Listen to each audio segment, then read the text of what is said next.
வணக்கம். ஜேகே செய்திகளின் பிரதான செய்திகள். முதலில் தலைப்புச் செய்திகள். பராமரிப்பு நிலையங்களுக்கான சட்டம் கடுமையாக்கப்பட்டுள்ளதாக அமைச்சர் அறிவிப்பு. தலையை துண்டித்து சிலையில் வைத்த சம்பவம் தொடர்பில் 3 சந்தேக நபர்கள் அடையாளம். மஹிந்த ராஜபக்சவை கைது செய்வதே அரசாங்கத்தின் வெற்றி என சரத் பொன்சேகா அறிவிப்பு. ஜனாதிபதி பிரதமர் தொடர்பில் வெளியாகும் AI காணொளிகள் தொடர்பில் எச்சரிக்கை. சாதாரண தர பரீட்சைகள் தொடர்பில் புதிய நடைமுறை. இளம்பெண்ணை கொலை செய்து புதைத்த நபரொருவர் தவறான முடிவெடுத்த நிலையில் வைத்தியசாலையில் அனுமதி. 3 வருடங்களில் 600க்கும் மேற்பட்ட ஆண்களால் கூட்டு பாலியல் வன்கொடுமைக்கு ஆளாக்கப்பட்ட பெண்கள் தொடர்பில் தகவல். ஜூன் மாதத்திற்கான லிட்ரோ எரிவாயு விலையில் மாற்றம் ஏற்படுத்தப்பட மாட்டாது என லிட்ரோ நிறுவனம் அறிவித்துள்ளது. இதன்படி 12.5 கிலோகிராம் நிறையுடைய லிட்ரோ சமையல் எரிவாயு 4765 ரூபாய்க்கு தொடர்ந்து விற்பனை செய்யப்படும் என அறிவிக்கப்பட்டுள்ளது. அத்துடன் 5 கிலோகிராம் நிறையுடைய லிட்ரோ சமையல் எரிவாயுவின் விலை 1910 ரூபாவாக அறிவிக்கப்பட்டுள்ளது.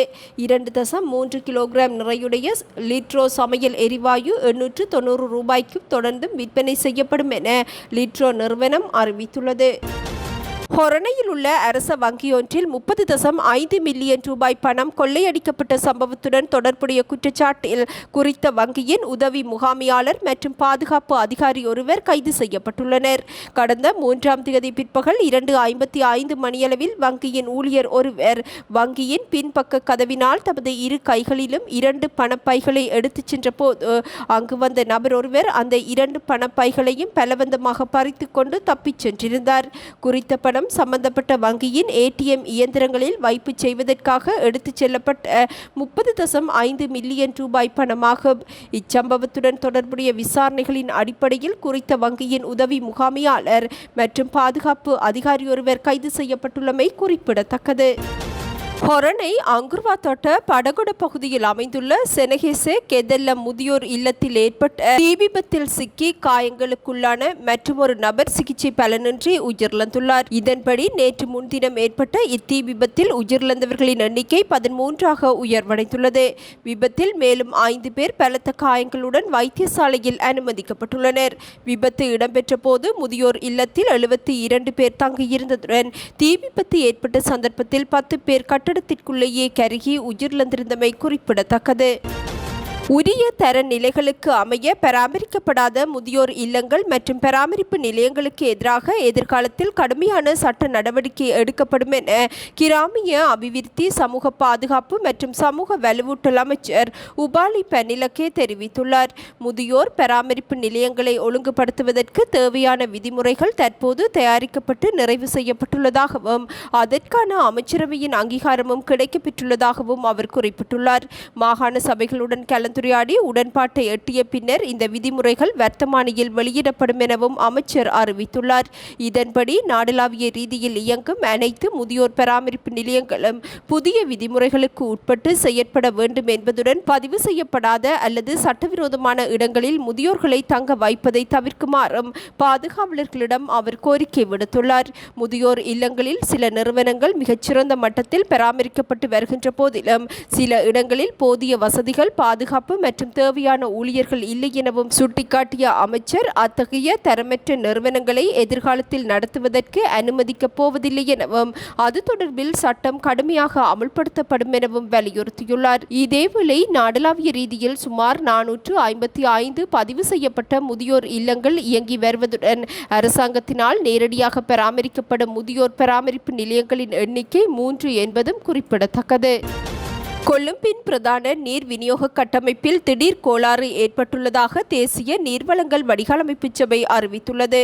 அம்பத்தலையில் இருந்து கொலன்னாவை வரை நீர் விநியோகம் செய்யும் பிரதான விநியோக குழாயிலேயே இத்திடீர் தடங்கள் ஏற்பட்டுள்ளது. இதன் காரணமாக இன்றிரவு 8 மணி வரை பல பகுதிகளில் நீர் விநியோகம் தடைப்படும் எனவும் தேசிய நீர்வளங்கள் வடிகாலமைப்பு சபை அறிவித்துள்ளது.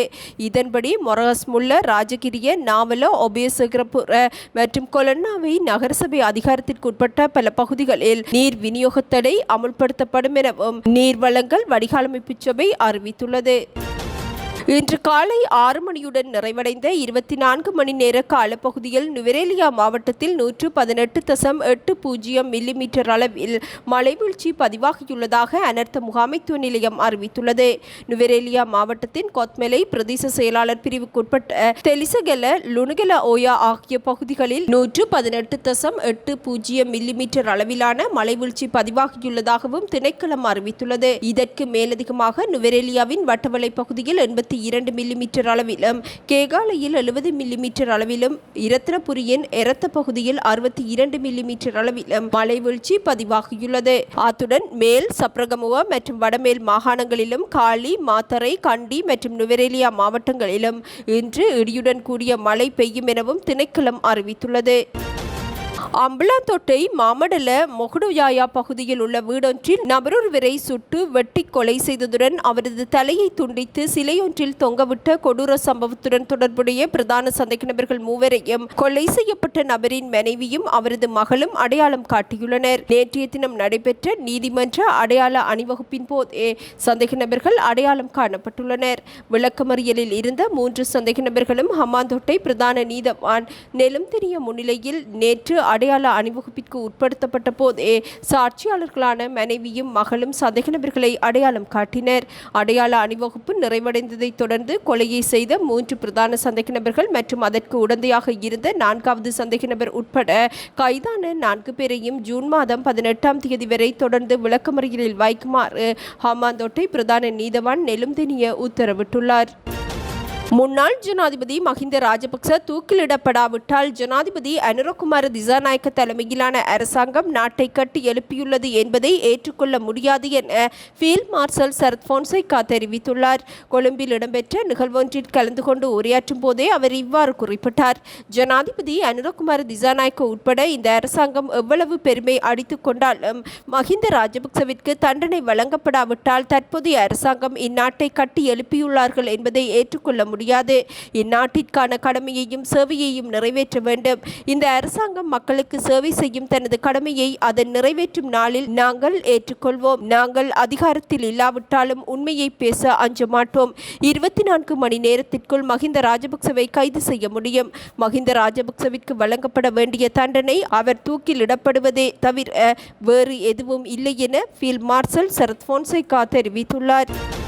ஜனாதிபதி மற்றும் பிரதமர் இடம்பெறும் செயற்கை நுண்ணறிவு மூலம் உருவாக்கப்பட்ட மோசடி காணொளிகள் குறித்து இலங்கை கணனி அவசர தயார்நிலை பேரவை எச்சரிக்கை விடுத்துள்ளது. ஜனாதிபதி அனுரகுமார திசாநாயக்க, பிரதமர் ஹரிணி அமரசூரிய மற்றும் பல முக்கிய பிரமுகர்கள் இடம்பெறும் செயற்கை நுண்ணறிவு மூலம் உருவாக்கப்பட்ட போலி காணொளிகள் இணையத்தில் பரவி வருவதாக இலங்கை கணனி அவசர கால தயார்நிலை பேரவை பொதுமக்களை எச்சரித்துள்ளது. இந்த டிபெக் காணொளிகள் தலைவர்களையும் பிரபலங்களையும் தவறாக சித்தரித்து வாக்குறுதி அளிக்கப்பட்ட வருமானத்திற்காக பணத்தை முதலீடு செய்ய மக்களை ஊக்குவிப்பதற்கான நிதி மோசடிகளின் ஒரு பகுதியாக பயன்படுத்தப்படுவதாகவும் இலங்கை கணனி அவசர கால தயார்நிலை பேரவை பொதுமக்களை எச்சரித்துள்ளது. மோசடியான முதலீட்டு திட்டங்கள் மாத்திரமன்றி வேலை வாய்ப்புகள், பொருளாதார மற்றும் வரி கொள்கைகள் பற்றிய தவறான தகவல்களை பரப்புவதற்கும் இதே போன்ற செயற்கை நுண்ணறிவு மூலம் உருவாக்கப்பட்ட காணொளிகள் பயன்படுத்தப்பட்டுள்ளன. இக்காணொளிகளில் தனிப்பட்ட தரவுகளையும் பணத்தையும் திருடுவதற்காக வடிவமைக்கப்பட்ட மோசடி இணையதளங்களுக்கு பார்வையாளர்களை வழிநடத்தும் இணைப்புகள் பெரும்பாலும் உள்ளதாகவும் எச்சரிக்கை விடுக்கப்பட்டுள்ளது. இத்தகைய இணைப்புகளை பின்தொடரவோ அல்லது முக்கியமான தகவல்களை பகிரவோ வேண்டாம் எனவும் அதிகாரிகள் பொதுமக்களை வலியுறுத்தியுள்ளனர். இம்மோசடிகள் இணைய பாதுகாப்பிற்கு ஒரு கடுமையான ஆபத்தை விளைவிப்பதாகவும் அவர்கள் சுட்டிக்காட்டியுள்ளனர். எவ்வாறாயினும் நுகர்வோர் விழிப்புடன் இருக்கவும், எச்சரிக்கையுடன் செயற்படவும், தவறான தகவல்கள் மற்றும் இணையவழி மோசடி திட்டங்களுக்கு பலியாகாது தவிர்த்து கொள்ளுமாறும் இலங்கை கணனி அவசரகால தயார்நிலை பிரிவு அறிவுறுத்தியுள்ளது. நாட்டில் எதிர்வரும் காலங்களில் கல்வி பொதுத்தராதர சாதாரணதர பரீட்சைக்கான விண்ணப்ப படிவத்தில் தமது தேசிய அடையாள அட்டை இலக்கத்தை குறிப்பிடுவது கட்டாயமாக்கப்படும் என பரீட்சைகள் திணைக்களம் அறிவித்துள்ளது. இதற்கமைய தேசிய அடையாள அட்டை இலக்கத்தை குறிப்பிடாத பாடசாலை மாணவர்களினதும் அதே போன்று தனிப்பட்ட விண்ணப்பதாரர்களினதும் பரீட்சை பெறுபவர்களை வெளியிடாதிருக்கவும் பரீட்சைகள் திணைக்களம் தீர்மானித்துள்ளது. டிசம்பர் மாதத்தில் நடைபெறவுள்ள இப்பரீட்சைக்கான விண்ணப்பங்களை இம்மாத இறுதியில் அல்லது அடுத்த மாத தொடக்கத்தில் கோருவதற்கு அறிவிக்கும் பரீட்சைகள் திணைக்களம் திட்டமிட்டுள்ளது. இதன்படி பரீட்சைக்கு விண்ணப்பிக்க எதிர்பார்த்திருக்கும் விண்ணப்பதாரர்கள் தேசிய அடையாள அட்டையை பெற்றுக்கொள்வதற்கான அறிவுறுத்தல்களை வழங்குமாறும் பாடசாலை அதிபர்களுக்கு பரீட்சைகள் திணைக்களம் அறிவித்துள்ளது. விண்ணப்ப படிவத்தை சரிபார்க்கும் போது தேசிய அடையாள அட்டைக்கு பதிலாக வேறு இலக்கங்கள் இடும் சில விண்ணப்பதாரர்கள் பரீட்சைக்கு தோற்றும் போது உண்மையான தேசிய அடையாள அட்டையை சமர்ப்பிக்கும் சந்தர்ப்பங்கள் காணப்படுகின்றன. இதன் காரணமாக பெறுபவர்களை வெளியிடும் போது பல சிரமங்களை எதிர்கொள்ள நேரிடுவதாகவும் பரீட்சைகள் ஆணையாளர் நாயகம் இந்திகா லியனகே தெரிவித்துள்ளார். எனவே சிரமங்களுக்கு மத்தியில் இதுவரையில் இத்தகைய விண்ணப்பதாரர்களின் பெறுபவர்களை வெளியிடுவதற்கு நடவடிக்கை எடுக்கப்பட்ட போதிலும் எதிர்வரும் காலங்களில் அவ்வாறு செய்யப்பட மாட்டாது எனவும் அவர் சுட்டிக்காட்டியுள்ளார். ஏற்படக்கூடிய அசௌகரியங்களை தவிர்ப்பதற்காக தேசிய அடையாள அட்டையை பெற்றுக்கொள்வது அனைத்து விண்ணப்பதாரர்களினதும் பொறுப்பு எனவும் பரீட்சைகள் ஆணையாளர் நாயகம் இந்திகா லியனகே குறிப்பிட்டுள்ளார்.